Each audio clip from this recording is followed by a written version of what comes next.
Bonjour, je suis Catherine Moile, rédactrice en chef du média Alliancy. Nous sommes aujourd'hui à la rédaction avec François-Xavier Vanini, directeur général de Coach Up France. Bonjour François-Xavier. Bonjour, et Hugo Manoukian, CEO de Move One. Tous les deux sont là parce que justement ils se rapprochent pour créer le plus gros acteur mondial et européen du coaching digital.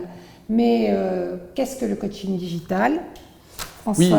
Oui, écoutez, bonne question. Le coaching digital, c'est du coaching au sens traditionnel du terme, c'est-à-dire que vous allez avoir un coach qui va coacher un employé, puisqu'on parle de coaching B2B en entreprise. La différence, c'est qu'il va le faire à travers une plateforme digitale. Donc on a développé des plateformes digitales qui permettent de se connecter, de connecter un coach et un coaché.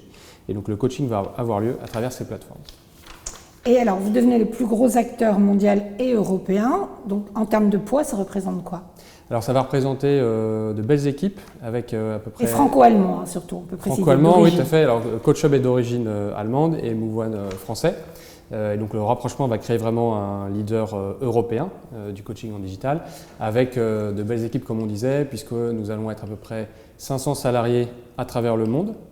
Avec une centaine de recrutements, mais on reviendra dessus. Avec une centaine de recrutements en cours, en plus du rapprochement. À peu près 3000 coachs répartis dans les différents pays pour couvrir les demandes des entreprises. Voilà, donc, et vous travaillez dans combien de langues? Alors on travaille dans à peu près 60 langues dans 70 pays. Alors ce rapprochement que tous les deux avaient souhaité, en quoi il est vraiment complémentaire justement et en quoi vous êtes justement c'est un mariage pertinent? C'est vrai qu'on s'est interrogé sur, en tout cas nous en partant de Move One, sur quelle était la meilleure trajectoire, et ça a été une vraie rencontre d'abord, je pense humaine, avec les deux frères aussi du côté Coach Hub, Yanis et Mati. Et donc avec Axel et moi, qui sommes aussi deux frères à la tête de Move One. Donc il y a eu une synergie évidente au début par cet intermédiaire-là. Et deuxièmement, je pense qu'on a des visions qui sont très communes, qui sont très partagées, de devenir, en tout cas de démocratiser le coaching dans le monde entier, d'offrir cette pratique extrêmement puissante au plus grand nombre et aux plus grandes entreprises. Et puis enfin, je pense qu'en termes de synergie, la présence et l'expansion extraordinaire qu'a eu Coach Up dans les dernières années sur les 5 continents, donc de l'Europe, bien sûr, États-Unis et de la zone Asie, nous offre aussi des perspectives excellentes. Et en même temps, l'expertise acquise depuis maintenant plus de 6 ans, donc on a été pionnier en France et je pense que cette expertise acquise de longue date et cette expérience, elle est aussi extrêmement valorisante. Oui, parce que vous êtes deux entreprises en fait en pleine croissance, vous étant créé en 2018 et vous en 2015. Donc finalement, nouveaux acteurs quelque part, scale-up dans votre pays. Alors depuis 18 mois, évidemment, le coaching digital, on peut supposer qu'il a subi une forte croissance. Quel a été, alors déjà, est-ce que c'est bien le cas, et quels ont été justement les nouveaux besoins qui ont pu apparaître du fait de la crise sanitaire? Oui, alors effectivement, il y a une très forte demande aujourd'hui de coaching en digital.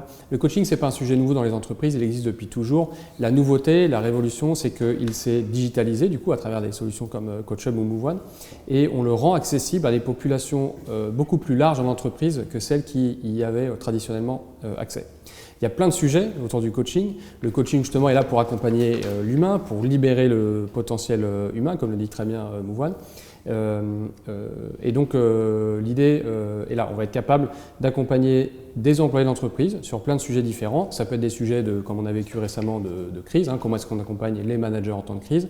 Ça peut être aussi des sujets beaucoup plus larges et qui s'inscrivent dans le temps, de diversité et d'inclusion par exemple. Comment est-ce qu'on accompagne les entreprises pour mettre en place des cultures qui vont favoriser l'émergence de minorités dans les entreprises. Ouais, c'est là où je pense, pour rebondir sur ce que disait François-Xavier, il y a une vraie tendance majeure autour de nouveaux usages du coaching. Auparavant, le coaching était utilisé beaucoup dans des besoins individuels ou pour des comités de direction, des gens, malgré tout, les C-level, comme on les appelle dans les entreprises qui y avaient accès. Mais aujourd'hui, on voit bien que le coaching est une arme de la transformation des entreprises et aussi offre de nouvelles perspectives sur des enjeux nouveaux. Et comme disait François-Xavier, la diversité, mais également la transformation managériale, mais également, je pense, l'accompagnement des talents. Voilà, tout ce nouveau spectre offre énormément d'opportunités justement sur ce nouvel ensemble. Oui, parce que vous disiez qu'il y avait un enchaînement de transformation en fait. Et du coup, l'histoire de transformer pour performer. Parce que finalement, derrière aussi, il y a toute la question de la transformation digitale, au-delà des crises et au-delà de chaque individu. Il y a effectivement un changement profond dans le management global et dans l'évolution de l'entreprise.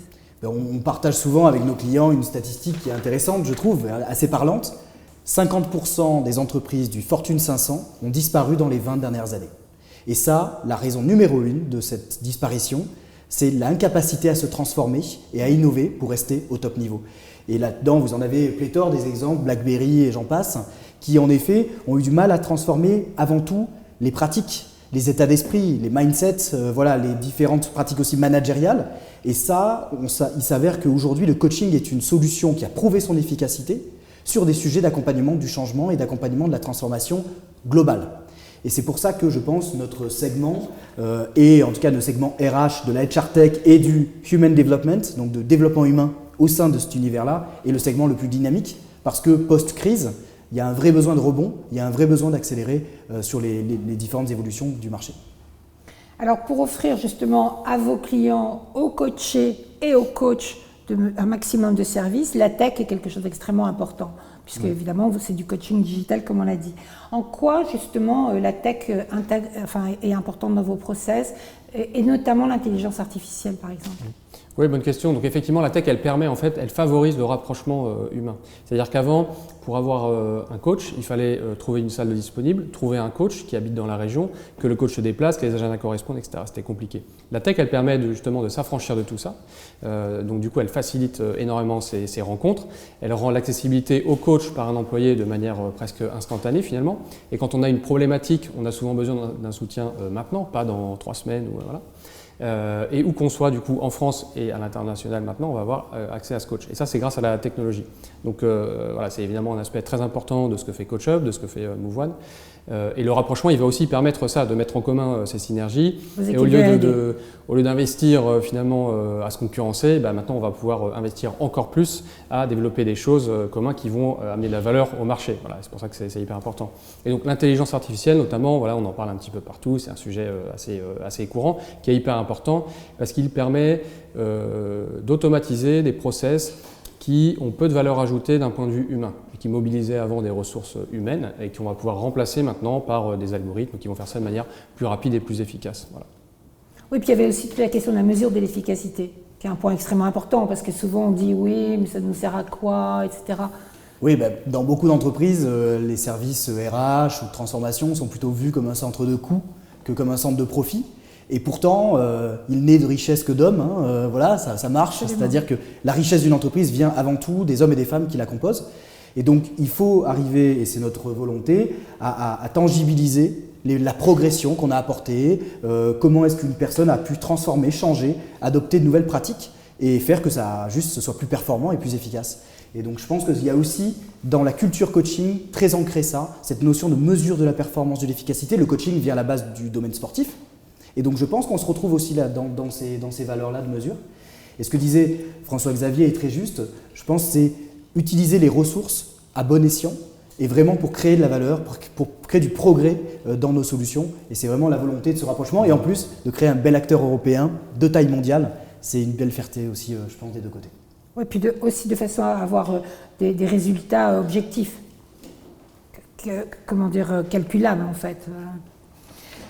Vous êtes présent donc, depuis 1 an aux États-Unis. Est-ce qu'il y a une différence entre la vision du coaching aux États-Unis et en Europe? Qu'est-ce que vous diriez sur ce sujet-là? Alors, je dirais, fondamentalement, il n'y a pas de différence, mais il y a une différence d'avancée sur le sujet.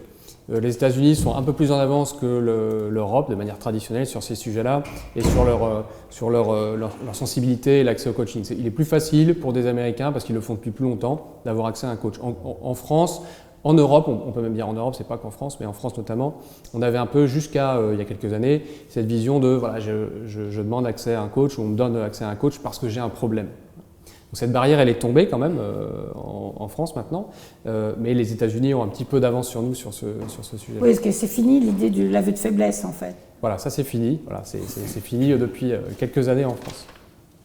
Et justement, oui, c'est toute votre idée de démocratiser le coaching à l'ensemble des salariés. Vous me disiez en préambule que justement les directions de ressources humaines avaient beaucoup évolué sur le sujet. Oui, tout à fait. Ça, c'est valable c'est valable mondialement, cette évolution des ressources humaines? Oui, c'est valable mondialement. Ouais. Alors, ce qu'il faut comprendre, c'est que ce n'est pas tellement une évolution des ressources humaines dans le sens où les ressources humaines ont toujours été convaincues de l'impact positif et très fort du coaching sur les employés.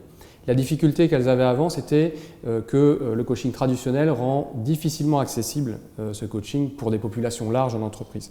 Le coaching en digital permet maintenant justement de le rendre accessible de manière très simple et à des coûts bien inférieurs aussi à des populations très larges d'employés. Donc avant, on avait traditionnellement les CEO, les directeurs, les top levels d'entreprise avaient accès au coaching. Aujourd'hui, on est dans la première phase de la démocratisation, dans le sens où on rend accessible le coaching à des populations de middle managers. Donc on a des populations larges déjà dans les entreprises qui commencent à y avoir accès. Et demain, l'étape suivante, c'est l'accès à l'ensemble des employés, quelle que soit leur fonction d'entreprise, manager ou pas, leader ou pas, d'avoir accès à du coaching. Voilà. Donc on est vraiment dans cette démarche qui est très forte, qui est très engagée de démocratisation du coaching dans les entreprises. Alors, votre alliance vise une centaine de recrutements dans les mois à venir. Juste un mot sur quel type de recrutement vous visez, qu'est-ce que vous recherchez comme profil, etc. Et est-ce que c'est en France, à l'international? Juste un mot là-dessus. Alors c'est un peu partout, en France, à l'international aussi. C'est des profils assez variés, ça peut être des profils tech, ça peut être des profils support client, ça peut être des profils RH. Enfin, voilà, on recrute un peu dans tous les domaines possibles. D'accord. Ben, merci et bonne route à tous les deux. Merci beaucoup. Merci beaucoup. Et au plaisir de vous retrouver pour une prochaine émission sur Agnancier.